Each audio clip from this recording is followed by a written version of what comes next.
और एक और बड़ी खबर आपको बता दें, संसद सिक्योरिटी मामले पर इस वक्त की बड़ी खबर, यहां रिक्रिएशन नहीं होगा। जो खबरें निकलकर सामने आ रही थी जराये के हवाले से, बड़ी खबर आपको बता दें, संसद से बाहर भी नहीं होगा रिक्रिएशन। सीसीटीवी कैमरे में सब कुछ है। अब ये बात निकलकर सामने आई है। वाज़ेह रहे कि इससे पहले ये चर्चा हो रही थी कि संसद के अंदर जो सिक्योरिटी चूक हुई है, इस पर पूरे इस हादसे का, इस पूरे वारदात का, वाकये का रिक्रिएशन किया जाएगा और ये देखने की कोशिश होगी कि कहां चूक हुई है।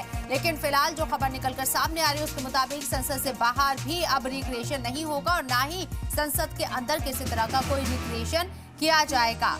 सीसीटीवी कैमरे में सब कुछ है। सीसीटीवी की बुनियाद पर ही आगे की जो जांच है वो बढ़ाई जाएगी। वाज़ेह रहे कि पार्लियामेंट के अंदर विजिटर गैलरी में कुछ लोग दाखिल होते हैं पूरी सिक्योरिटी को यहां ब्रेक करते हुए। हालांकि उनकी जांच होती है, बावजूद इसके अनासिर ये लोग पहुंच जाते हैं विजिटर गैलरी में पार्लियामेंट के अंदर और स्मोक क्रैकर्स उनके पास होते हैं, जिसके जरिए वो पार्लियामेंट में जहां मेन चर्चा चल रही थी उस जगह पर कूद जाते हैं विजिटर गैलरी से। और इसके साथ ही आपको बता दें कि वहां अफरा तफरी का माहौल पैदा हो जाता है। स्मोक क्रैकर्स को वहां पर स्मोक क्रैकर्स के जरिए धुआं फैलाया जाता है और एक ये बड़ा हादसा हो सकता था, क्योंकि 2 लोग पार्लियामेंट के बाहर भी एहतजाज कर रहे थे।